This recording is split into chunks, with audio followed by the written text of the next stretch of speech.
parle d'apartheid grâce à des rapports du HWR et de B'Tselem. Tout d'un coup, le monde s'est réveillé en disant « Ah oui, finalement, l'apartheid existe ». Et ce mot qui semble être un grand mot doit être vraiment promu, puisque même dans des organisations de solidarité, on a du mal à le prononcer et on tâche de mettre ce mot sous le boisseau. Donc c'est aujourd'hui qu'on va, cette journée de droits inaliénables du peuple palestinien, on va mettre l'accent sur la réalité de cet apartheid et en même temps sur la situation générale dans les territoires palestiniens.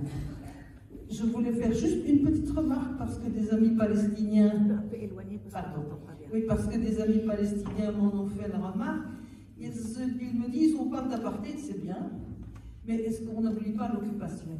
Alors je crois qu'il faut mettre le point là-dessus, c'est que parler d'apartheid, c'est évidemment ne pas oublier l'occupation, mais c'est permettre aussi au public de voir qu'en Israël, c'est la seule démocratie du Moyen-Orient, l'apartheid existe aussi dans ce qu'on appelle aujourd'hui Israël. Donc on a le plaisir aujourd'hui d'accueillir deux femmes extraordinaires. Bon, Leïla, qui est, je ne pense pas vraiment nécessaire de présenter, mais qui était quand même la représentante de la Palestine en Belgique après avoir été en France, et qui, comme vous le savez, bien qu'elle ne soit plus représentante de la Palestine, continue son combat. Leïla, merci mille fois d'être venue. Et de l'autre côté, nous avons Rania Moharem, qui a travaillé à Al-Haq quand elle était en Palestine et qui aujourd'hui est en Irlande et fait une thèse au Centre des droits de l'homme en Irlande. Alors, mille merci. Je pense que vous l'avez déjà vu aussi dans un des webinaires que l'association belgo-palestinienne avait mis sur Facebook pendant notre période de confinement. Alors, Rania, si tu veux bien commencer par nous faire une petite présentation au niveau de tout ce que tu fais sur l'apartheid, pour qu'après ça, Leïla nous remette la situation générale de ce qui se passe en Palestine. Super. Tu as un micro de Vous m'entendez? Okay. Bonsoir tout le monde et je tiens à remercier l'ABP aussi pour cette invitation et d'avoir organisé cette conférence. Donc, vous avez déjà entendu, l'apartheid tombe dans un contexte plus large, c'est le contexte de la colonisation et de l'occupation prolongée en Palestine. Et c'est de ça que j'aimerais parler aujourd'hui parce que je fais mon doctorat sur le concept d'apartheid et son applicabilité en Palestine en particulier. Et donc, l'apartheid, pour commencer très brièvement, c'est un concept juridique, c'est reconnu comme crime contre l'humanité. Et donc, on a une définition de l'apartheid dans une convention de 1973, c'est la Convention contre l'apartheid, et dans le statut de Rome, bien sûr, de la Cour pénale internationale. Et donc, l'apartheid est reconnu comme ce crime international et qui est défini comme un système institutionnalisé, un régime institutionnalisé d'oppression systématique raciale et de domination raciale par un groupe contre un autre, et avec l'intention de maintenir ce régime. Donc c'est beaucoup d'éléments, comme vous l'entendez, mais ces éléments sont applicables en Palestine. On commence à voir beaucoup d'organisations qui le reconnaissent. Al-Haq, c'est une des organisations avec laquelle j'ai travaillé pendant 4 ans avant de commencer le doctorat. Mais on a beaucoup d'organisations partenaires qui reconnaissent l'apartheid aussi, et bien sûr, on a des organisations internationales aujourd'hui qui le reconnaissent. Donc, ce que j'aimerais bien dire aujourd'hui, c'est que déjà, l'apartheid, ce n'est pas un concept nouveau pour parler de Palestine. Et ce n'est pas un concept qui est accidentel, ni quelque chose qui vient tout seul, tout d'un coup. Donc, c'est quelque chose qui vient dans un contexte institutionnalisé où la colonisation est déjà bien systématique. Et donc, c'est un contexte dans lequel les Palestiniens sont constamment opprimés, où le déni des droits collectifs est systématique, en particulier le droit à l'autodétermination et bien sûr le retour des réfugiés dans leurs terres. Et donc je commence avec ce premier point, c'est celui de la colonisation, parce que c'est aussi dans le titre. La colonisation, dans le cas de la Palestine, prend une forme particulière, c'est la forme de colonisation de peuplement. Et donc, on comprend que l'intérêt principal, l'objectif a toujours été le même dans la colonisation sioniste depuis plus d'un siècle, c'est celui de remplacer, de déplacer et de remplacer le peuple palestinien sur ses terres. Et c'est quelque chose qu'on voyait auparavant, par exemple, en Afrique du Sud, avec la colonisation européenne qui a donné lieu au système d'apartheid. Et donc, il faut rappeler donc que l'apartheid ne déplace pas cette colonisation, mais la renforce et la maintient de manière à ce que les Palestiniens puissent ou ne puissent plus mettre fin à ce régime ou ne puissent plus au moins essayer d'en faire face dans les moyens juridiques qui sont disponibles. On a déjà entendu je pense que c'était Mélanie qui en a parlé et Alexis. Vous avez parlé des attaques contre les 6 organisations palestiniennes. J'aimerais passer sur ça aussi parce que je pense que c'est essentiel. Par exemple, la Convention de 73 contre l'apartheid reconnaît qu'un des actes inhumains d'apartheid, c'est la persécution d'individus ou d'organisations parce qu'elles s'opposent à l'apartheid. Donc c'est exactement ça ce qu'on est en train de voir dans le cas de la Palestine. On est en train de voir que les défenseurs des droits de l'homme sont systématiquement attaqués. C'est des attaques qu'on voit depuis longtemps contre les opposants politiques et c'est quelque chose qui est institutionnalisé depuis la Nakba. Une Nakba qui, je ne dois pas le rappeler, et continue parce que les Palestiniens continuent on les prévient de revenir dans leur terre et dans leur domicile. Et on leur interdit le droit collectif à l'autodétermination. Donc c'est une Nakba qui continue et qui empêche les Palestiniens d'avoir ces droits inaliénables d'en jouir et d'en profiter pleinement. Donc les attaques contre la société civile palestinienne doivent être comprises dans ce contexte qui est d'ailleurs systématique. Ce n'est pas une attaque, mais une attaque qui forme partie d'une campagne plus long terme, une campagne qui vise les défenseurs des droits de l'homme, qui par exemple à travers les détentions arbitraires des défenseurs ou de ceux qui travaillent dans les organisations palestiniennes, l'interdiction de voyage que nous voyons des défenseurs aussi, et maintenant la révocation des résidences, comme vous l'avez entendu dans les introductions.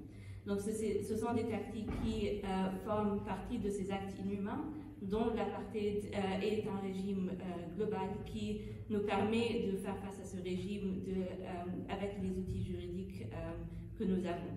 Donc la Cour pénale internationale est un de ces outils et elle mène maintenant une enquête en Palestine. Cette enquête, elle peut comprendre le crime d'apartheid et elle devrait comprendre ce crime, mais aussi le crime du transfert de population que nous continuons à voir avec le déplacement des Palestiniens et leur remplacement avec les colons israéliens dans les colonies illégales. Donc ce sont des mesures que nous devons commencer à voir. Je pense qu'on va en parler de cette façon. Mais ce qui est essentiel, c'est que cette criminalisation voilà, des organisations palestiniennes récentes, elle doit être comprise dans ce contexte d'impunité institutionnalisée et générale qui continue à permettre à ce que des crimes présumés de guerre et crimes contre l'humanité sont commis avec impunité et sans rendre justice aux victimes palestiniennes. Je pense que je vais arrêter là, on va continuer à parler d'autres thèmes. Et on posera les questions après. C'est ça. Oui, là.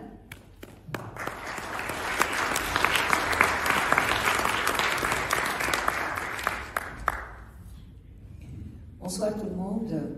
Ça me fait vraiment chaud au cœur de retrouver tous vos visages, dont je connais une grande partie, puisque j'ai eu la joie de travailler pendant 10 ans à Bruxelles et que je n'ai pas eu beaucoup l'occasion de revenir pour vous revoir, pour parler, pour discuter, pour écouter, pour partager avec une nouvelle génération comme Rania, Moharib, parce que je trouve que le plus important, c'est que vous sachiez qu'il y a des générations et des générations qui continuent, que votre travail investi dans la solidarité ne s'arrête pas à une génération, malheureusement, puisque la victoire n'est pas acquise encore, mais qu'il y a des générations qui probablement auront plus de succès que nous lorsqu'ils continueront. Alors moi, on m'a demandé de parler plus du côté, disons, politique, diplomatique, international, et j'ai réfléchi à cette date, qui est donc le 29 novembre 1947, le plan de partage,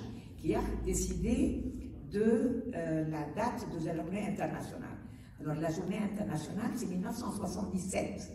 Donc jusqu'en 1977, il n'y avait rien qui disait qu'il y avait un moment particulier à célébrer. C'est très important parce que ça, c'est le vote de la résolution du partage de la Palestine, la résolution 181, qui est la résolution qui a légitimé la création d'un État juif en Palestine, c'est comme ça que c'est dit dans la loi, et un État arabe, sauf que l'État juif, il est né, l'État arabe, il n'est jamais né.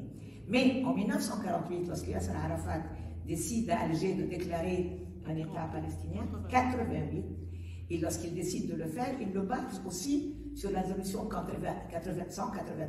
C'est-à-dire que c'est la seule résolution commune aux deux peuples et aux deux instances politiques. Alors, beaucoup de gens, comme a dit d'ailleurs Rania, se demandent, est-ce que cette cause, moi je l'appelle cause, tout à l'heure Alexis disait, ou bien toi tu disais que ce n'était pas vraiment un conflit, ou notre ami du mouvement chrétien et syndicaliste disait que c'est vrai, il ne faut plus dire conflit, c'est pas une guerre, c'est pas un conflit. Pour moi c'est une cause, ou c'est un combat de décolonisation, mais c'est sûrement pas un conflit, parce qu'un conflit c'est entre deux États et nous ne sommes pas un État. Pour moi c'est une cause. Et je pense que ce mot cause est très important pour expliquer pourquoi elle reste un mot central. Et je crois que c'est un de vous trois qui ont parlé au début qui a dit que c'est parce qu'elle a cette, je pense que ça c'est Alexis, c'est parce qu'elle a cette symbolique d'une cause de toutes les injustices, de toutes les violations, de toutes les dépossessions, de tous les échecs des décolonisations, qu'elle est devenue emblématique d'une lutte internationale, inclus la vôtre. Et je pense qu'en ça, nous pouvons dire que nous avons fait du chemin. Et donc, je dirais qu'elle a acquis un statut très légitime, la cause palestinienne. La preuve, c'est que vous êtes là, qu'il y a comme vous dans toutes les villes d'Europe et des États-Unis et beaucoup en Afrique et en Asie, des militants qui considèrent que c'est aussi leur combat. Mais je dirais que le monde a tellement changé depuis 67, depuis 48, qu'on ne peut pas faire fi des conditions pour la solution de cette cause. Parce que la solution ne peut pas venir uniquement des Palestiniens, ou des Palestiniens et des Israéliens, ou des Palestiniens et des Israéliens et des Européens. Elle doit venir d'un consensus international. Rappelez-vous, pendant la guerre froide, c'était entre l'Union soviétique et l'Américain, puis on nous a dit maintenant, après 89, c'est un nouvel ordre mondial extraordinaire. On a vu que ça n'a rien donné, et aujourd'hui, on voit réellement l'effondrement de toute tentative de solution. Et ils se moquent de nous, inclus à l'Union européenne, lorsqu'ils nous disent oui, on est pour les deux États. Mais quels deux États? La colonisation n'a pas laissé d'espace pour un État palestinien. Et donc, faire cette langue de bois, de continuer à dire, c'est vraiment pour se disculper, parce qu'ils n'ont pas d'autres projets alternatifs. Et donc, je dirais que nous sommes aujourd'hui dans un contexte qu'il faut garder en tête, parce qu'une solution va devoir prendre en considération les nouvelles puissances régionales. Par exemple, la Turquie. La Turquie n'était pas une puissance régionale il y a 25 ans, lorsqu'on a fait Oslo. Les Émirats arabes unis, vous imaginez un pays où il y a quelques centaines de milliers de citoyens et la plupart sont des travailleurs immigrés qui ne sont pas émiratis, aujourd'hui jouent un rôle stratégique, même fait la paix avec Israël, parce que soi-disant elle était en conflit avec Israël, ce qui n'est pas le cas. Mais c'est pour dire la place qu'elle prend dans le système géostratégique, militaire et sécuritaire, comme le Bahreïn d'ailleurs aussi.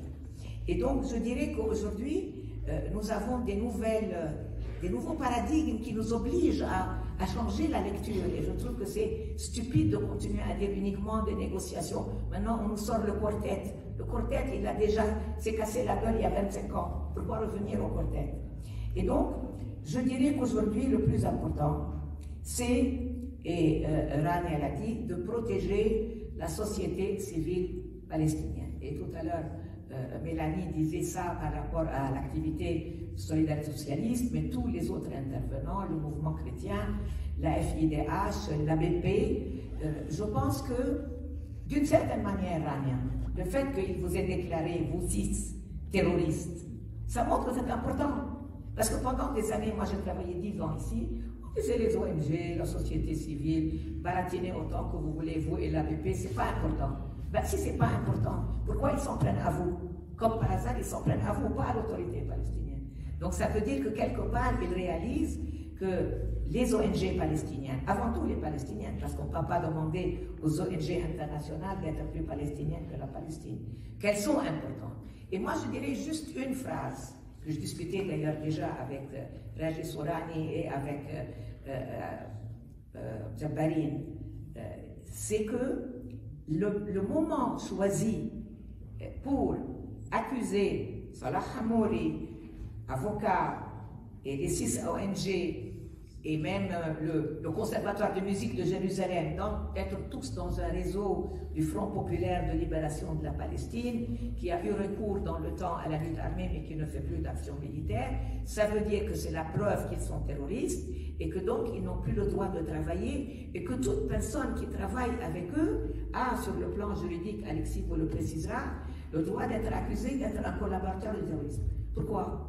C'est pas seulement qu'ils vous prennent au sérieux pour le travail, parce que la CPI est à la porte et que la CPI ne peut qu'enquêter avant de juger. Qui va enquêter? Leila et Marianne et Rania? Non, il faut que ce soit des gens sur place qui ont de la crédibilité, qui ont de la légitimité pour amener les résultats de l'enquête qu'ils vont donner aux juges, lesquels juges devront décider si ce sont des crimes de guerre ou pas. Et donc je pense que derrière, il y a réellement tentative de museler. Mais ce n'est pas seulement la société civile palestinienne qu'on veut museler. On veut aussi museler les sociétés civiles arabes. Et il ne faut pas séparer le mouvement social, le mouvement politique, le mouvement militant dans nos sociétés arabes du mouvement palestinien. L'intifada était un printemps aussi. Son nom, il s'appelait Intifada. Après, vous avez eu celle que vous connaissez en Tunisie, en Syrie, en Égypte. Et après, vous avez eu ce qui est suivi après, en Irak, en Algérie, au Liban. Et donc, il y a une revendication. Vous la sentez? Vous la sentez? Il y a une revendication dans les milieux sociaux, dans les sociétés du monde arabe. Je pense que les ONG européennes qui travaillent comme vous là-bas doivent le sentir. Et elle est surtout parmi 2 secteurs. 1, les femmes, et 2, les jeunes. Et là, vous avez un bon exemple avec Rania. Et donc, je pense réellement qu'il faut rester très vigilant par rapport à cette violation des droits des sociétés à travers vos associations, de continuer à travailler avec les gens là-bas. Moi, d'ici, je vais en France, en Bretagne, parce que aussi à Saint-Brieuc, comme avec vous, il y a des travails d'échange et de combat commun. Deuxièmement, je pense que pour pouvoir réellement un peu s'éloigner de l'actualité palestinienne qui est harcelante, qui est tellement lourde, quelquefois on reste dans le détail et on oublie le temps long. Or, la Palestine, c'est comme le Vietnam, comme l'Afrique du Sud, comme l'Algérie. C'est des combats très longs parce qu'ils sont difficiles et ils ont contre eux ce qu'on appelait l'impérialisme américain et l'hégémonie soviétique. Et maintenant, on a de nouveaux termes qui sont aussi graves, qui sont les puissances locales, comme je dis, comme l'Iran, comme la Turquie, comme l'Arabie saoudite. Et donc, je dirais que c'est très important d'avoir ces moyens d'alerter l'opinion publique que sont les juristes et les associations des droits de l'homme. Pour moi, vous êtes des lanceurs d'alerte. Vous savez, dans le temps, on avait demandé qu'il y ait des observateurs civils qui soient protégés par les Nations Unies pour aller voir ce que l'armée israélienne fait dans l'occupation à Hébron, à Naplouse, et bien sûr les Nations Unies n'ont jamais voulu envoyer quiconque. Ils ont envoyé quelques casques sans même bâton à Hébron et ils n'ont rien fait. On a fait des missions civiles, vous vous rappelez, avec José Bové et compagnie. Et bien maintenant, à mon avis, c'est vous, les observateurs. Ça veut dire que c'est vous qui, en allant sur place, vous pouvez alerter et, étudier sur le plan juridique, parce que nous n'avons pas les moyens de le faire tout seul. Ce travail de dénonciation, mais avec une base réellement sérieuse des violations. Et je voudrais rendre hommage en Belgique en particulier, puisque je suis là, au professeur Jean Salmon, à Éric David et à François Dubuisson, qui ont fait beaucoup ce travail, que ce soit à propos du commerce, à propos de la répression, après de l'expulsion, à propos de la législation. Mais aussi le tribunal Russell, qui a, sous l'égide de Pierre, pendant 3 ou 4 sessions, vraiment montré le mécanisme avec vraiment un bureau de jurés très important, et saluer Stéphane Essel, qui était le président de ce tribunal. Mais aussi l'ABP et toutes les associations, parce que quelquefois vous pouvez être découragé, me dire oui, mais ça fait des années qu'on répète la même chose, on n'avance pas. malheureusement, les grandes causes sont difficiles à résoudre. Mais il faut que vous compreniez que je pense qu'on a fait beaucoup de progrès au niveau de la connaissance de la situation. Mais je voudrais aussi rendre hommage à des associations israéliennes comme Breaking the Silence et B'Tselem, très important. Très important, et quelquefois, je redoute que dans la vague de boycott, on boycotte aussi nos amis israéliens.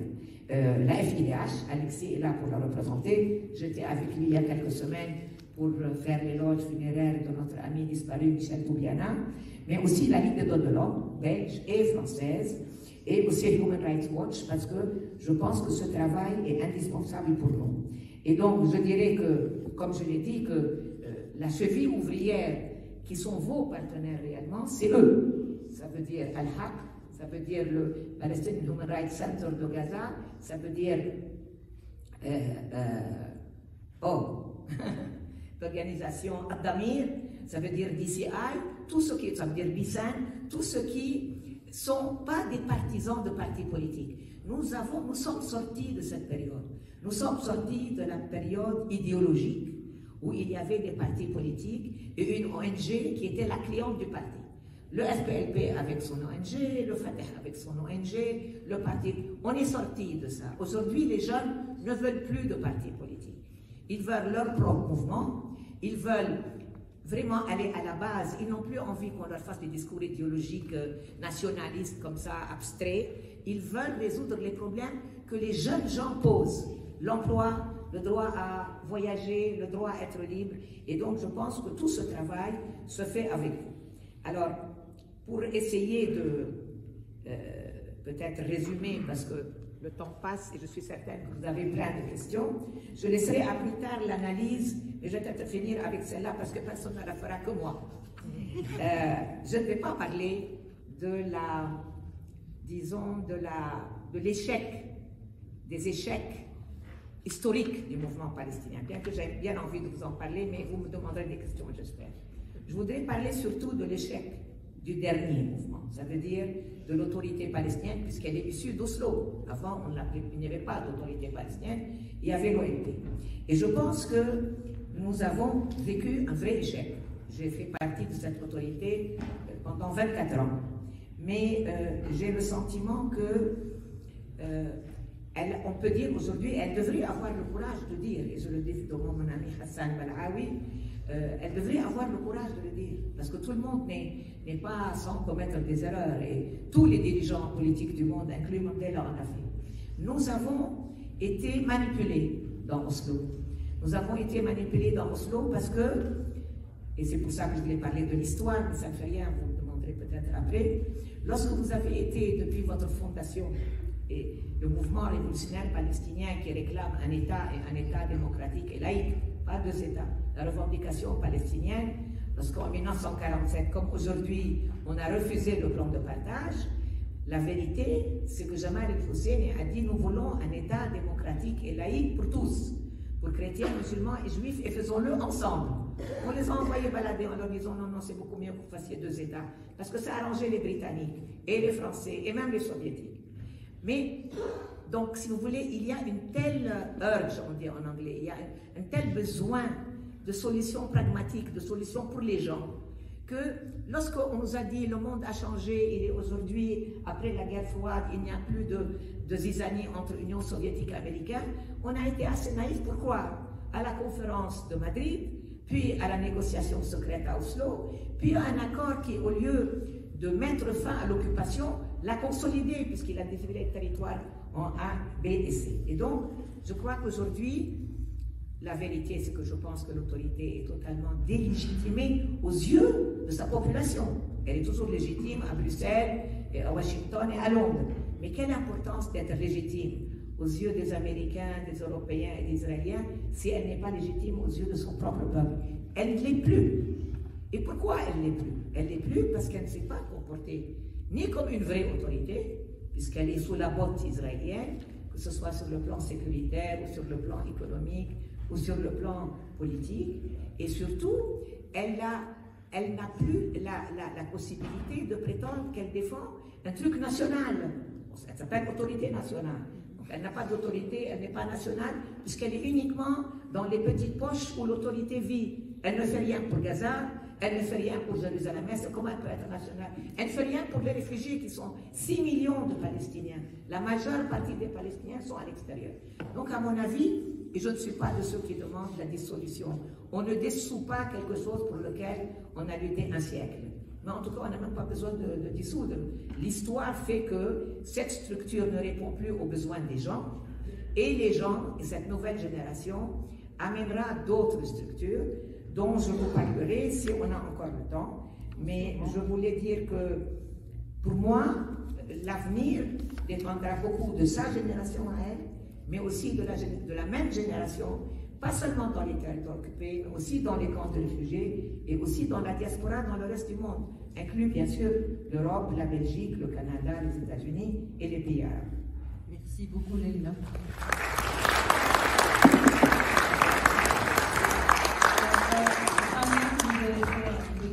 Sur ce qu'est l'apartheid, est-ce que maintenant tu pourrais nous être plus précise et nous décliner dans les différents aspects, c'est-à-dire Jérusalem-Est, la Cisjordanie, Gaza et même la diaspora, puisqu'on peut parler aussi d'apartheid dans ce cas-là.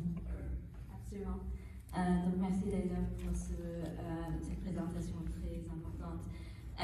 Leïla a mentionné le tribunal racial, j'aimerais le mentionner aussi, parce que c'est ce tribunal qui, en 2011, avait conclu que l'apartheid était un système intégral, il avait décidé, qui est commis contre le peuple palestinien dans son ensemble, et c'est très important.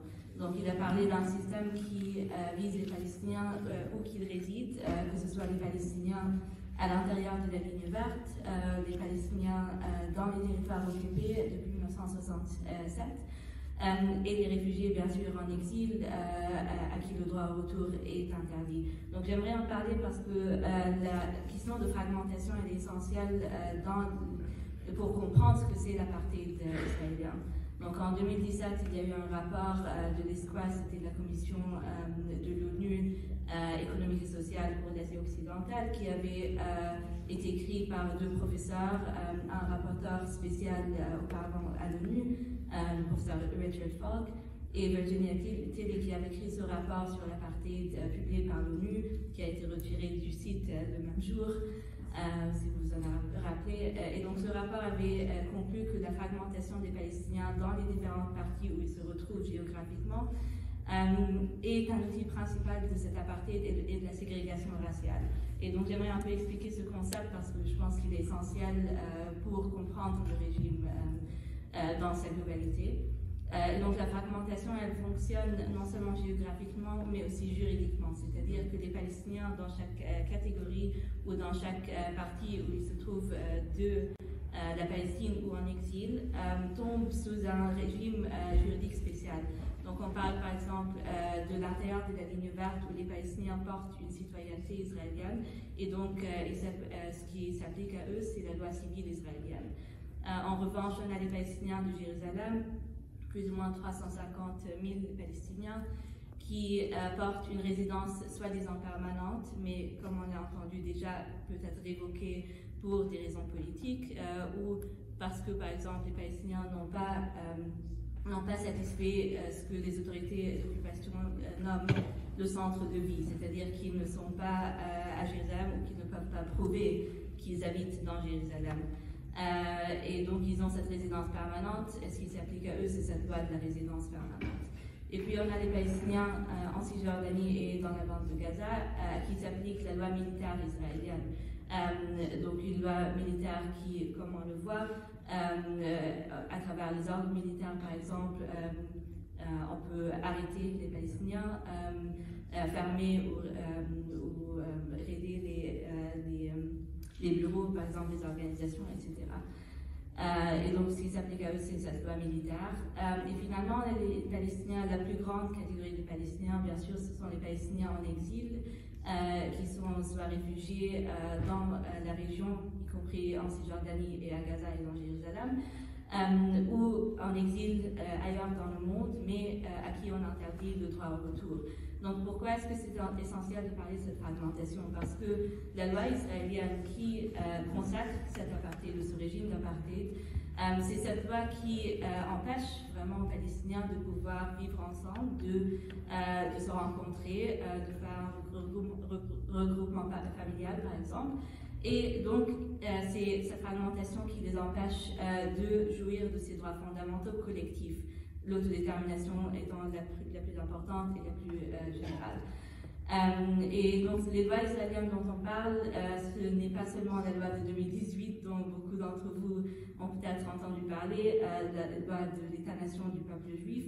C'est une loi qui consacre dans les fondements de l'État, les fondements constitutionnels, l'idée que le droit à l'autodétermination est exclusif, soi-disant au peuple juif, et donc le droit à l'autodétermination n'est pas reconnu pour le peuple palestinien. Et ce qui est encore plus important, c'est que cette loi elle dit que la colonisation juive est une valeur nationale qui doit être défendue par cet État et donc qui doit informer toute loi qui va être promulguée par n'importe quel gouvernement qui va venir. Et donc ce que ça veut dire, c'est que cette réalité de la colonisation de peuplement juif exclusive est une valeur nationale, et donc la ségrégation raciale et la colonisation illégale sont ce que le gouvernement israélien maintenant, mais aussi l'État en général, va chercher à promouvoir. Mais je dis que ce n'est pas la seule loi, parce qu'en fait, ce n'est pas une réalité qui existe depuis 2 ans, et donc c'est pour ça que c'était bien de rappeler auparavant que l'apartheid existe depuis bien plus longtemps, depuis les premières lois qui ont été promulguées par l'État israélien après 1948, donc après la Nakba. Et là, je parle de 2 lois principales, la loi de 1950 qui s'appelle la loi du retour et la loi sur la propriété des absents. Et ces lois font quelque chose d'essentiel, c'est qu'elles font une distinction très claire dans la loi israélienne entre juifs et non-juifs, c'est-à-dire que les Palestiniens, qui sont le peuple indigène dans la terre de Palestine, sont reconnus en tant que non-juifs, soi-disant selon la loi, et donc ne jouissent pas de droits fondamentaux. En même temps, on a la loi de 1950 sur le retour qui parle d'un droit exclusif à toute personne juive de venir en Palestine, d'habiter, de coloniser le territoire et bien sûr de recevoir la citoyenneté. En même temps, c'est une loi qui interdit aux Palestiniens de retourner dans leur terre. Et donc, avec la loi sur la propriété des absents, on avait aussi la confiscation de la majorité des terres et des propriétés des réfugiés. Et donc, un système complètement différent pour les Palestiniens que celui que nous voyons aujourd'hui, qui privilège les colons juifs, qui les permet de continuer à coloniser.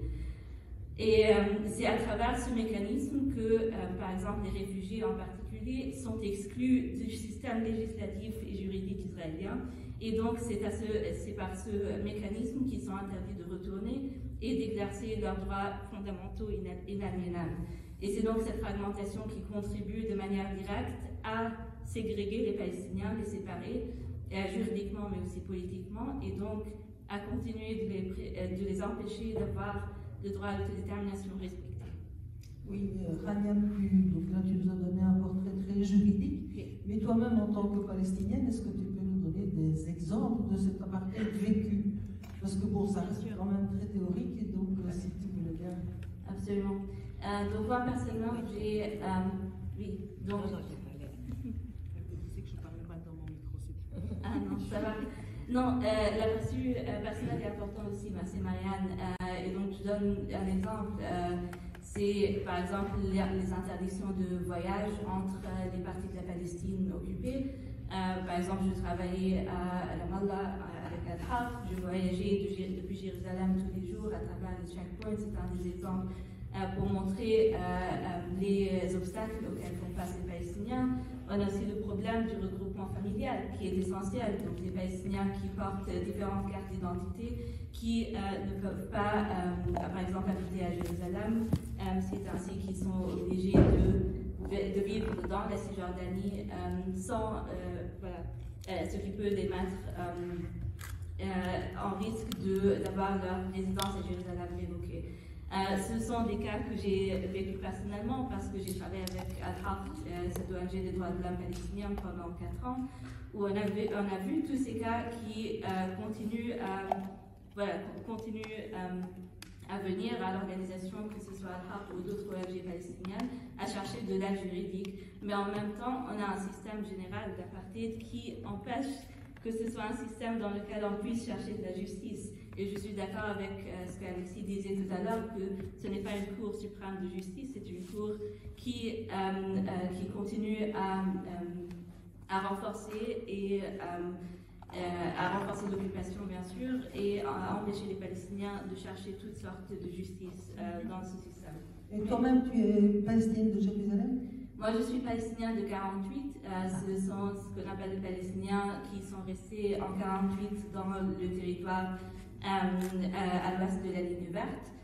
Et je viens d'une famille qui a été déplacée à l'intérieur du pays. Et donc, notre situation est similaire à la situation des réfugiés.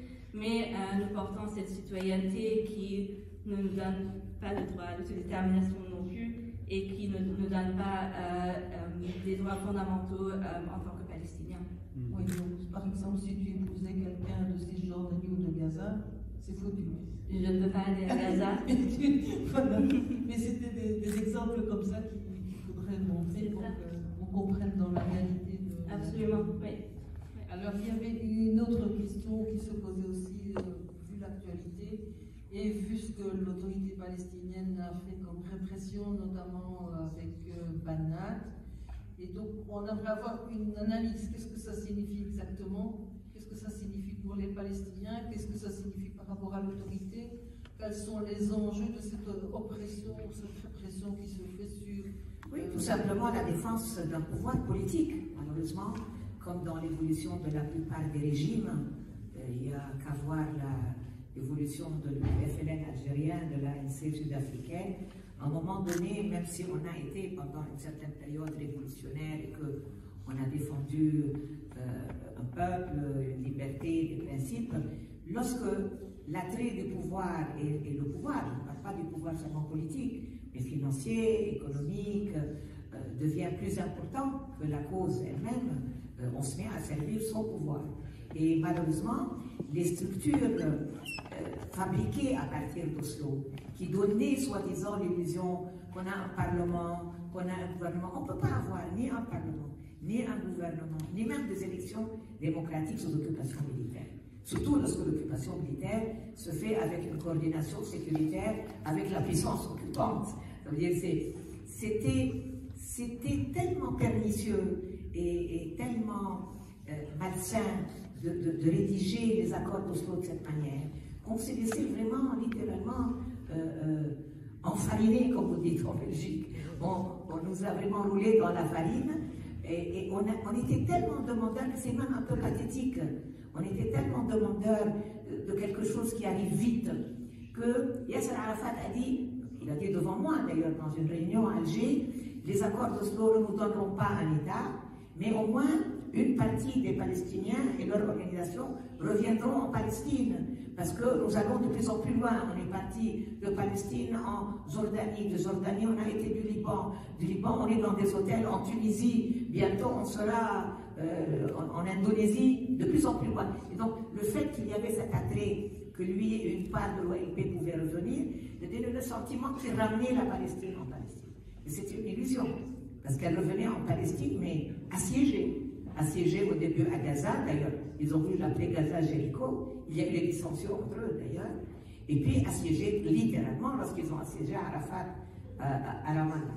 Et donc, je voudrais vous attirer l'attention, et peut-être vous direz à nos amis de l'université de l'ULB combien, et je parle à Alexis en particulier, à la FIDH, mais aux juristes en général, je suis une vieille dame, et il y a 45 ans, si je calcule de 82 à maintenant combien d'années, plus que 43 ans. Il y a 43 ans, deux grands juristes que Alexis doit sûrement connaître, qui sont Géraud de la Pradelle et Léo Matarazzo, se sont occupés de très près de la question de Palestine, en particulier après l'invasion du Liban en 82.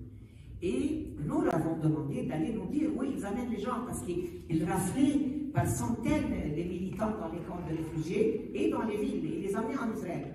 Et nous, on n'avait pas moyen d'aller en Israël. Donc, on a demandé à Géraud et à Léo d'aller nous dire qu'est-ce qu'ils font avec ces gens qui raflent. En fait, ils essayaient de leur faire dire qu'il y avait des actions militaires, puisque Sharon voulait justifier son occupation de Beyrouth et ses 3 mois de siège et le crime de Sabra et Shatila en disant dans les camps il y a des terroristes, comme il continue à le dire aujourd'hui. Et Jérôme me disait, je n'ai jamais vu ça, je n'ai jamais vu autant d'attention à déguiser l'occupation militaire, l'invasion militaire, l'attaque militaire comme au Liban, qui n'était pas un pays occupé, sous des apparences de loi et de juridiction. Ça veut dire qu'ils sont obsédés, et à mon avis, ça vient de comment ils ont eux-mêmes vécu ce qu'ils ont vécu. Que si la loi leur donne le droit de torturer, la Cour suprême, à un moment donné, a légitimé la torture parce qu'elle prévient les opérations terroristes. Ça veut dire qu'on peut torturer quelqu'un si on lui arrache un aveu qu'il va faire une opération. Le 3/4 du temps, les HCML me disaient, ils les torturent parce qu'il n'y a pas d'autre moyen, comme ils n'ont rien fait. Ils finissent tellement, ils ont mal par dire, oui, j'ai mis une bombe. Pour qu'on leur foute la paix, parce qu'après la torture s'arrête. Une fois. Imaginez que la Cour suprême a légitimé la torture. On légitime l'assassinat des enfants. Vous savez combien d'enfants ont été assassinés en 2021? 77 enfants. 64 uniquement dans l'offensive contre la bande de Gaza au mois de mai. Vous trouvez que c'est normal qu'un peuple qui a vécu tout ce qu'ils ont vécu assassine 77 enfants? Et pourquoi la loi sur la nation dont a parlé Rania est tellement importante? Je pense que les Européens n'ont rien compris. Les Européens n'ont rien compris. Les Européens, c'est âge, je veux dire. Ils pensent que c'est parce que c'est encore une fois le respect de l'identité juive. Bullshit! Bullshit! Ils s'en foutent de ça. Ce qu'ils veulent, c'est ce qu'elle vient de vous dire. Ça veut dire, si vous êtes juif, vous êtes protégé par la loi. Si vous n'êtes pas juif, vous n'êtes pas protégé par la loi. Et ça, c'est la définition de l'apartheid. Et je ne connais pas les militants qui mettent une différence entre occupation et apartheid. L'apartheid est la version juridique de l'occupation. Il ne peut pas y avoir d'occupation sans des lois d'apartheid. L'occupation israélienne est la pire qu'on ait vue, parce qu'elle est justement apartheidique. Ça veut dire qu'elle traite les gens selon leur appartenance au judaïsme. Est-ce que vous savez qu'un citoyen palestinien qui n'est pas juif, sur la case de sa carte d'identité, c'est écrit indéterminé. Parce qu'on est déterminé que si on est juif. Si on n'est pas juif, si on est, je ne sais pas moi, j'ai cherché la religion d'Extrême-Orient, bouddhiste ou chrétien ou musulman, on est inexistant. Et donc on n'a pas les mêmes droits. Parce que le droit à l'autodétermination ne s'applique qu'au peuple juif. Et donc tout ce qui n'est pas juif ne peut pas être protégé par la loi. Et c'est comme ça qu'on fait de l'apartheid. Donc l'occupation n'est pas séparée de l'apartheid. L'apartheid est la version juridique des lois qui permettent l'occupation. Et alors, Jérôme me dit, tu t'imagines, on était invités au barreau à Tel Aviv. Et il nous disait, mais dites-nous où on viole la loi. Ce n'est pas un territoire occupé, c'est un territoire disputé. Ils avaient inventé un terme que comme il n'y avait pas un État palestinien en Cisjordanie et à Gaza et à Jérusalem-Est, donc il est disputé, on ne sait pas à qui il appartient. Ils ont inventé ce genre de référence. D'où l'importance du travail juridique. D'où l'importance, même pour les militants politiques, les militants qui travaillent dans les questions sociales, comme vous, à Solidarité Socialiste, même pour les gens qui ne sont pas nécessairement des juristes, il faut montrer le côté pernicieux de cacher toute cette négation totale des droits de l'être humain. C'est la négation du droit depuis l'enfant jusqu'à l'adulte pour lui retirer toute possibilité de défense. Oui. Maintenant, bien sûr, l'autorité palestinienne n'a pas fait ce travail-là. Parce qu'elle était tellement contente, comme j'ai dit, qu'elle était légitimée. Et ils ont été très malins, parce qu'ils ont fait tous les côtés de l'apparence de la reconnaissance de l'État. Vous pouvez mettre un drapeau sur le bout du bord de Arafat, vous pouvez même avoir un code 970 pour téléphoner, mais en fait, à quoi ça sert toutes ces apparences? Vous pouvez même avoir une pseudo-police, et tout ça, ça donnait l'illusion d'un gouvernement et d'une souveraineté, mais par contre, vous ne pouvez pas mettre votre pied à Jérusalem, vous ne pouvez pas converser avec qui vous voulez, et donc il y a eu une manipulation, et il faut dire la vérité, qui a été cautionnée par la communauté internationale. c'est pas seulement nous qui avions besoin de légitimer. La communauté, c'est-à-dire américains et européens, je ne parle pas des Arabes, je vais parler maintenant, attendez voir. Les Européens et les Américains voulaient à tout prix une solution. Ils voulaient à tout prix dire on a résolu le problème israélo-palestinien. Parce qu'ils avaient tellement peur des répercussions de ce conflit à l'extérieur. Parce qu'ils voyaient ce qui se passait en Europe aussi, comme des dénonciations par vous et par tous les gens qui dénonçaient le droit, comme disait Alexis, parce que c'est un droit universel. Ils voulaient vite. Si on peut leur refouler l'idée d'un petit État dans tout ce temps, comme ça on a la paix, ils nous foutent la paix, et puis on va faire Barcelone. Ça veut dire du commerce, et j'étais pendant 10 ans au processus de Barcelone, ils voulaient faire des highways, des autoroutes d'Alger jusqu'à Istanbul et de Beyrouth jusqu'à Tel Aviv, et je ne sais plus quoi. Parce que, et M. Shimon Peres avait parlé d'un nouveau Moyen-Orient, de coopération économique. Tout ça, c'est de la foutaise. Ils se moquent réellement des citoyens du monde, parce que ce n'est pas bâti comme à des pierres, sur aucune condition de la paix. La paix a des conditions. Et l'autorité palestinienne n'a pas été à la hauteur, parce qu'elle voulait sauver le statu quo. Elle voulait sauver le statu quo. Donc s'il y avait un intellectuel ou une organisation politique ou un militant qui venait lui dire mais est-ce que tu trouves que c'est normal que la police israélienne, l'armée israélienne rentre en territoire, arrêter n'importe qui, que vous collaborez à dénoncer, même s'ils sont des militants de Hamas, des gens qui sont en train de résister, est-ce que vous trouvez ça à ce stade de notre lutte? Ils n'avaient pas de réponse. Et petit à petit, ils se sont délégitimés eux-mêmes. Et donc, lorsqu'ils sont contestés, ils répriment. Et à des moments, ça peut tuer ceux qui répriment. Et donc, aujourd'hui, ils ont été délégitimés à cause de ça. Les élections, par exemple, est-ce que c'est concevable lorsqu'il y a 92% des gens qui s'inscrivent pour les élections législatives et puis les présidentielles? Monsieur Mahmoud Abbas décide qu'il ne veut pas d'élection, il décide tout seul, il annonce qu'il a annulé les élections. Il y avait 92% de gens qui espéraient des élections. Moi, ça m'a surpris parce que je trouve que sous l'occupation, il ne peut pas y avoir vraiment d'élections. Mais disons qu'eux, ils habitent là-bas, ils ont le droit s'ils veulent, parce qu'ils ont besoin d'un... Il faut que tu me dises pourquoi tu penses qu'ils se sont inscrits. 92% se sont inscrits pour les élections. Et donc, 92% ont été très déçus qu'on les annule. Pourquoi tu crois qu'ils se sont inscrits? Je ne peux pas parler pour tout le monde. Non, mais comment est ton sentiment? Non, je dis ça déjà comme juste pour indicateur. Mais mon impression était que c'est vrai que, comme je disais, des élections sous occupation, ça n'existe pas. Des élections libres, disons, sous occupation. Mais je pense que c'était un sentiment de vouloir faire quelque chose. De changer quoi que ce soit qui puisse être dans leur capacité parce qu'il n'y a rien d'autre.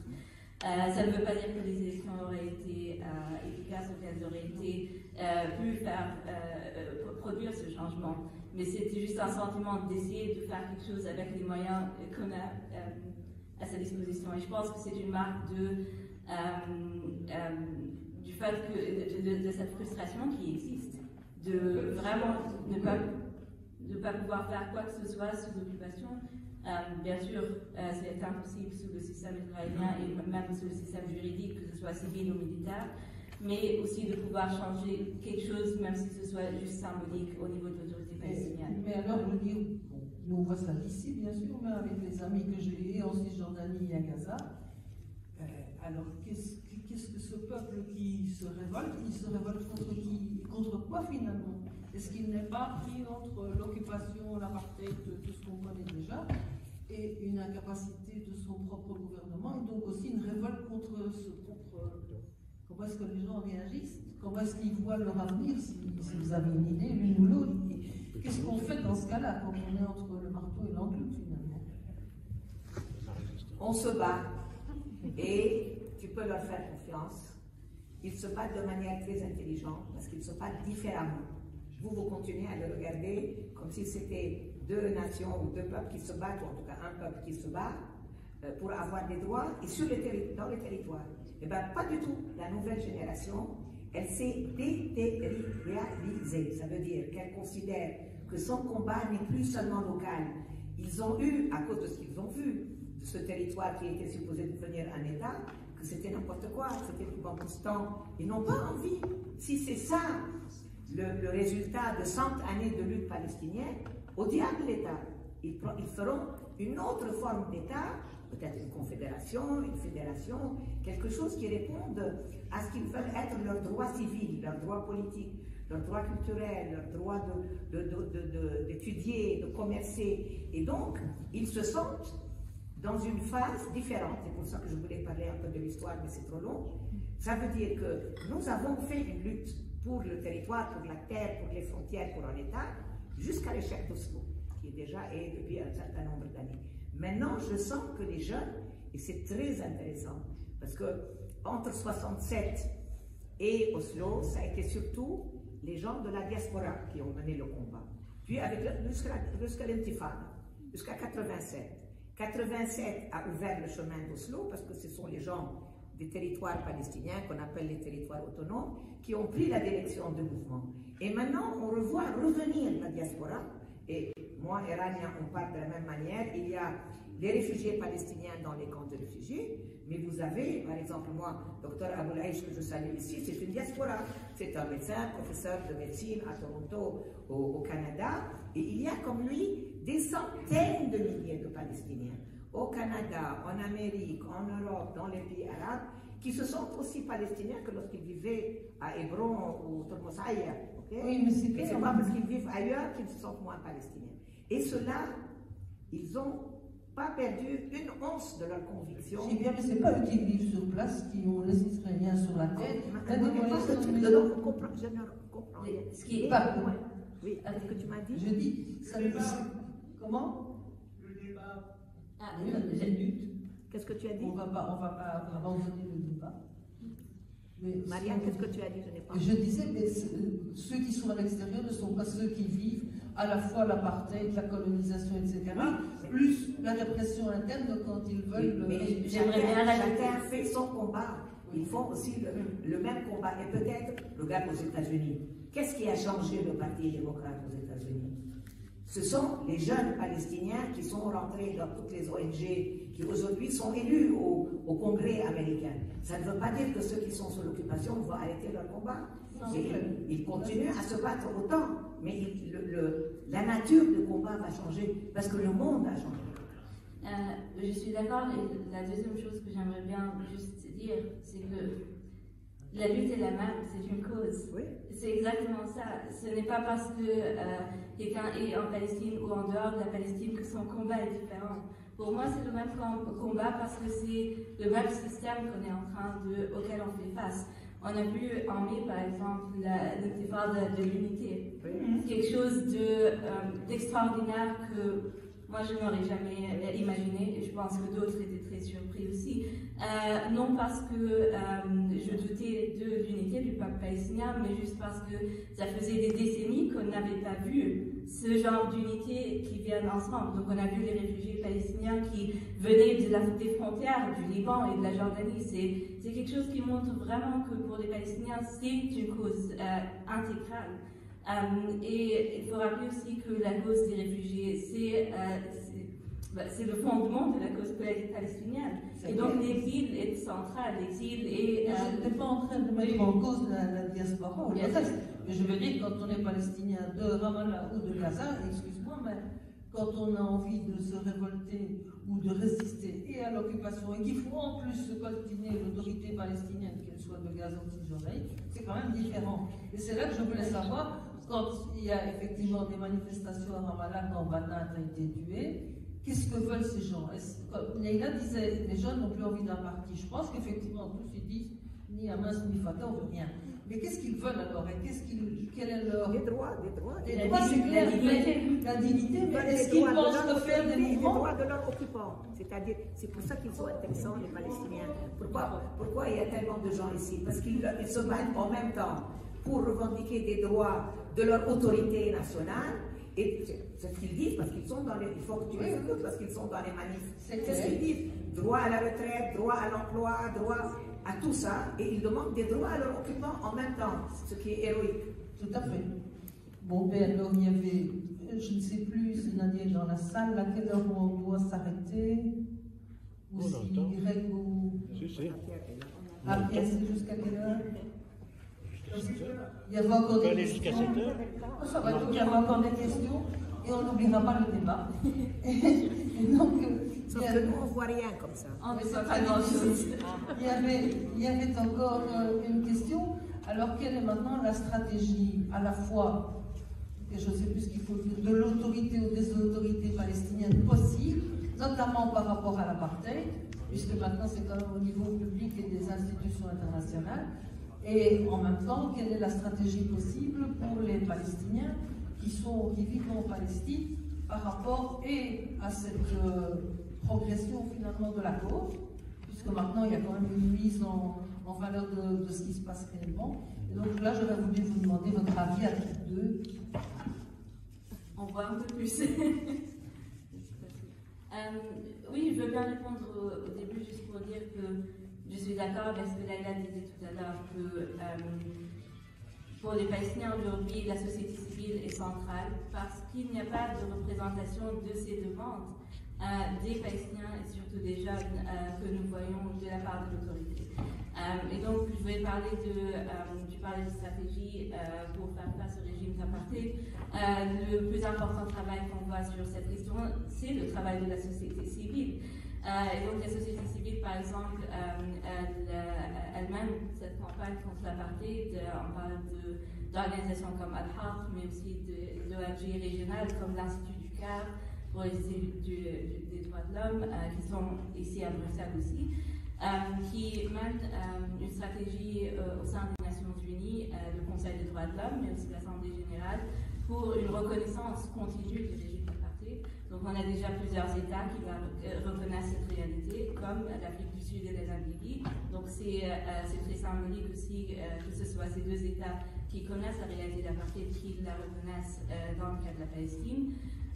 Et au niveau de l'Assemblée générale, on a des demandes de plus de 200 ONG de la Palestine et ailleurs dans le monde pour une reconstitution de mécanismes qui existaient à l'époque de l'apartheid en Afrique du Sud, comme le centre le centre des Nations Unies contre l'apartheid et le comité spécial contre l'apartheid. Donc ce sont deux mécanismes qui ont joué un rôle pour mobiliser l'action internationale contre ce régime et qui ont donné l'opportunité à ce que les États continuent à reconnaître la réalité, fassent de leur part pour ne pas assister à ce maintien de cette illégalité et bien sûr coopèrent pour mettre fin à travers des mesures efficaces. On parle de sanctions, de désinvestissement et de mesures concrètes de la part de ces États. Donc c'est quelque chose qu'un plus grand nombre aujourd'hui d'organisations palestiniennes et internationales demandent, et ce sont des actions qui peuvent donner place à des mécanismes pour vraiment parler d'apartheid en Palestine.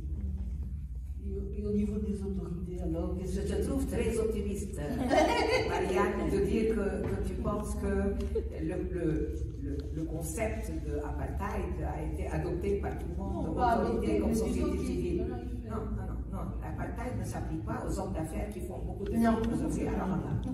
Mais ce qui est intéressant, c'est quand même il y a eu un rapport en juin, je crois, cette année, de la part de l'OLP qui reconnaît que l'apartheid s'applique au peuple palestinien dans son ensemble.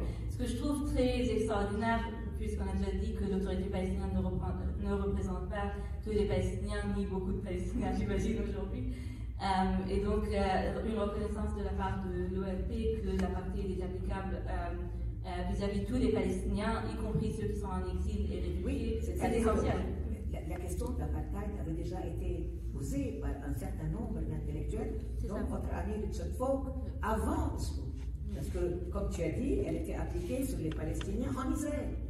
En Israël, pendant les premières 5 années, il y avait une loi pour les Israéliens juifs et une autre loi pour qui était une loi militaire. Donc c'était déjà l'apartheid en Israël. Et d'ailleurs, il y a l'apartheid puisqu'il y a un système qui fait une différenciation puisque la famille est de là-bas. Mais je dirais qu'elle est optimiste parce qu'il faut regarder qu'il y a une nouvelle classe sociale qui a été encouragée, qui s'est développée en Cisjordanie et dont les intérêts n'ont plus rien à faire avec les intérêts de la grande population palestinienne qui est pas seulement en Cisjordanie, mais aussi dans les camps de réfugiés et qui, elle, si elle trouve son intérêt financier et politique au niveau d'une forme de collaboration, parce qu'on ne peut pas faire autrement, le fait. Parce qu'il y a des gens qui vivent très bien, il y a des gens qui vivent très mal. Mais en tout cas, je pense qu'il y a, au sein de l'autorité palestinienne, il y a une grande détresse. Il y a un sentiment, ça, s'ils ont annulé les élections, c'est parce qu'ils avaient le sentiment qu'ils n'allaient pas être réélus, sinon ils ne les auraient pas annulés. Et donc je pense qu'il y a une grande détresse et il y a une absence totale d'imagination pour des alternatives. C'est parce qu'ils n'ont pas les jeunes avec eux. C'est une folie totale pour l'Europe et le reste de continuer à travailler. Plus loin pour que je comprenne. Il y a quelque chose de complètement aberrant, puisque nous, on continue, je dis nous, l'Europe et les autres, à travailler avec cette autorité. Mais vous n'avez pas le choix. Vous ne pouvez pas décider à la place des Palestiniens que vous allez vous nommer une autorité. C'est clair. Oui. Donc c'est pas aberrant du tout, c'est très bien. Vous travaillez avec les ONG, continuez à travailler avec les ONG, voilà, avec les intellectuels, avec les syndicats, avec tous ceux qui s'intéressent, parce qu'il y en a beaucoup. Et n'oubliez pas qu'il y a les mêmes dans les pays arabes, pas seulement en Palestine. Parce que comme je vous ai dit, l'histoire soi-disant de la pseudo-paix des États comme les Émirats arabes unis, et le Bahreïn, et le Soudan, et le Maroc, c'est encore de la foutaise, parce qu'ils n'ont pas de territoire occupé. Donc comment est-ce que ça veut dire qu'ils ont fait la paix? Quel pays? Ils n'étaient pas en guerre. Mais en fait, l'accord est un accord sécuritaire et militaire qu'on a bien vu avec la signature de l'accord entre le Maroc et Israël sur des questions purement militaires. Mais je pense réellement que vous ne réalisez pas combien il y a aujourd'hui un hub, un vrai travail, une vitalité intelligente de réflexion. Je parle de la jeunesse parce que moi je pense que je ne vais pas voir les résultats de tout ça de mon vivant, j'ai 72 ans. Mais dans cette génération à elle, il y a une productivité extraordinaire au niveau, mais tu ne peux pas dire stratégie, parce que ce n'est pas un bouton que tu presses. Tu ne peux pas t'effondrer hier et le lendemain avoir une stratégie. Tu t'effondres, tu tires le leçon de ton effondrement, tu analyses tes échecs et tu essayes d'imaginer, de créer une alternative qui sera, j'espère, un jour une stratégie. Mais pour le moment, l'autorité n'a pas de stratégie que de rappeler le quartet, qui déjà a 20 ans d'âge, parler de 2 États lorsque nous sommes d'accord qu'il n'y a plus de place pour un État, et de défendre un statu quo qui n'est plus défendable. Alors, la dernière question, avant que la salle puisse poser ses questions, et rapidement, au niveau de la solidarité internationale, qu'est-ce qu'on peut faire? Qu'est-ce que vous attendez, que ce soit en Israël, en territoire occupé, ou au niveau international? Qu'est-ce que nous, en solidarité internationale, on peut faire? Ou qu'est-ce que vous voyez comme ligne directrice qui soit pertinente et qui puisse effectivement amener à un changement? Je pense que le plus important, c'est ce qui a été dit au début de cette conférence, c'est de nommer les choses comme elles sont. Ce n'est pas un conflit, c'est une colonisation de peuplement, un apartheid, l'occupation, le blocus. Ça, c'est la réalité des Palestiniens, ce n'est pas un conflit. Et déjà de nommer les choses telles qu'elles sont, c'est très important parce que ça nous permet de remettre en question certaines solutions ou soi-disant solutions qui ont été proposées jusque-là.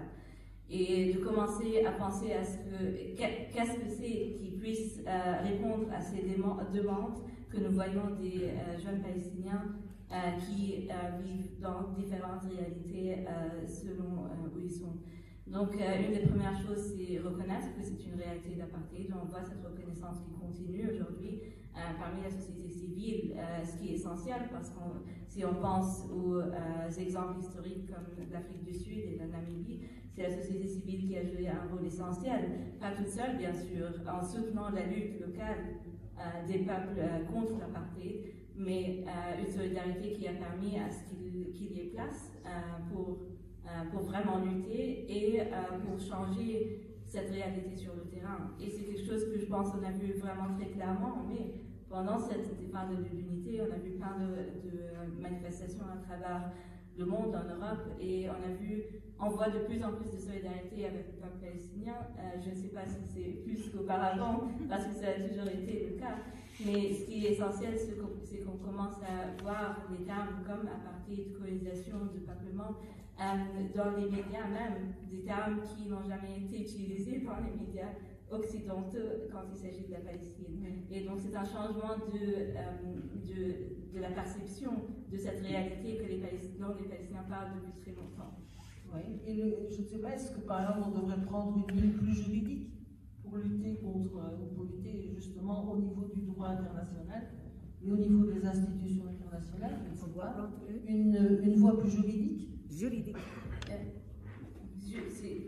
Je me réponds simplement juste pour dire que la voie juridique est déjà en train d'être prise. C'est quelque chose. Partout, je veux dire ici. Mais ce que je dis, on le fait un petit peu, mais est-ce que c'est vraiment là-dessus, c'est l'axe principal? Et la loi n'est pas tout. Donc il faut utiliser les outils juridiques, mais il faut aussi les utiliser dans un sens particulier. Donc chercher la justice internationale. Pourquoi? Pour mettre fin aux injustices qui sont commises sur place. Ce n'est pas seulement la question de juger une autre personne ou un responsable. C'est très important de le faire parce que ça permet d'éviter l'impunité qui est sur place. Mais l'intérêt, c'est de mettre fin à cette impunité et à ces injustices, les crimes qui sont commis, et de permettre au peuple palestinien finalement d'exercer ses droits inaliénables. Donc, cette journée internationale de solidarité, c'est ce qu'on peut espérer. Moi, je pense que vous faites, par rapport à là-bas, en particulier les organisations qui ont soutenu cette journée, je voudrais les en remercier, que ce soit Solidaires Socialistes ou le mouvement chrétien, ou la FIDH, ou l'ABP, ou tous les amis qui sont là individuellement, ou pour beaucoup qui travaillent comme Rita et Marc depuis très longtemps, de continuer à faire ce travail avec là-bas. Avec là-bas, pourquoi? Parce que justement, il y a un tel sentiment d'échec qu'ils ont besoin de vous moralement. Ils ont besoin de vous pour que leur morale continue à savoir qu'ils ont des amis quelque part là-bas en Belgique. Et là, vous le faites très bien, vous le faites mieux que nous. Et vous le faites mieux que les Arabes, qui se lamentent sur le fait que leur régime ont normalisé, qui sont contre la normalisation, mais au lieu de faire une vraie action, qui se contentent de discours. Mais par contre, vous pouvez changer ce que vous faites à l'extérieur. Vous, les organisations de solidarité. Et vous avez vu ce que Pierre nous a dit sur la position de la Belgique quant aux produits qui sont des colonies. C'est une immense victoire. C'est aussi parce que pendant des années, vous avez dit on ne peut pas continuer, nous, Européens, à consommer des produits venant des territoires occupés, colonisés, achetés par notre Union européenne, notre Commission, comme produits israéliens. Et maintenant, vous êtes arrivés à cause de votre combat, je vous promets, ce n'est pas l'autorité palestinienne qui leur a demandé ça. Et donc c'est vous qui avez demandé depuis des années, dans plusieurs pays, d'ailleurs pas seulement en Belgique, qu'il faut préciser la source du produit de consommation. Parce que c'est un de vos droits dans vos lois à vous, Européens. Et sous le biais de la loi européenne qui exige qu'on mette la source, parce que les Européens refusent de boycotter les produits. Hein, ne vous méprenez pas. La loi ne dira pas qu'il faut les boycotter, mais la loi dira qu'il faut que l'importateur reçoive un produit qui spécifie la source. Et la source ne peut pas être le mot Cisjordanie, point final. Si c'est dans une colonie, entre parenthèses, il faut qu'il y ait écrit colonie israélienne. Et la même chose pour Jérusalem-Est, hein, c'est très important. C'est pour ça que le ministre israélien est parti en claquant la porte et en disant que les Belges sont devenus des amis des terroristes. Et donc moi je pense que c'est très important que vous nous aidiez. Je vais vous le dire comme je le pense. Il n'y a plus de diplomatie palestinienne. Donc on a besoin de vous pour aller taper à la porte des membres du Parlement fédéral, du Parlement flamand, du Parlement wallon, aller voir les autorités officielles, aller voir les affaires étrangères dans chaque pays. Et comme vous avez acquis vous-même de la crédibilité, parce que justement vous avez tenu, ça fait combien d'années, 35 ans l'ABP? Combien d'années? 40? 50. Vous avez une crédibilité que n'ont plus les diplomates palestiniens qui vont aller là-bas. Eux, ils ont de la crédibilité. D'ailleurs, la réaction de la communauté internationale sur l'accusation des 6 ONG a été très bonne. Mais aussi grâce à vous, aussi grâce à la FIDH et la Ligue, et à Betzeler, et à tous les amis israéliens qui sont dans les organisations de l'homme. Mais je pense que nous avons encore une faille terrible, c'est la diplomatie. On ne peut plus accepter, comme a dit Pierre, on ne peut plus accepter le genre de truc qui nous a lu, où le ministre dit il il faut comme ça, le dialogue c'est plus important que tout le reste. Dialogue entre qui et qui? Entre l'assassin et la victime assassinée, les enfants assassinés, 77 en un an. Et donc, je pense réellement que vous aurez de très bons résultats si vous ciblez des publics que vous allez travailler. Vous pouvez prendre Hassan Balaoui avec vous. Lui, c'est peut-être le seul qui travaille dans ce bureau. Vous pouvez aller voir les députés, les ministres, et vous avez accès. Parce que si vous allez dans les pays arabes, jamais vous n'allez voir ni le ministre, ni même le député, parce que ces messieurs-là représentent un statut privilégié. Mais dans vos démocraties, une association comme l'ABP peut aller demander un rendez-vous à tout le monde, au ministre, au président du Parlement, aux parlementaires, et ça nous rendra un immense service dans une période où nous sommes en total retrait. Ça ne veut pas dire qu'il n'y aura pas une autre diplomatie palestinienne. Elle a existé lorsqu'on n'était même pas encore reconnu comme un État. Moi, je me rappelle comment c'était en 70, 71, 72. On était beaucoup plus actifs et efficaces que maintenant. Ça reviendra. Je ne suis pas du tout désespérée. Tout ce que je vous dis comme critique sur l'autorité, c'est une réalité. Je crois que nous avons le devoir d'être autocritiques. Je suis très optimiste parce que je sais qu'il y a une nouvelle génération qui prendra la relève. Merci beaucoup.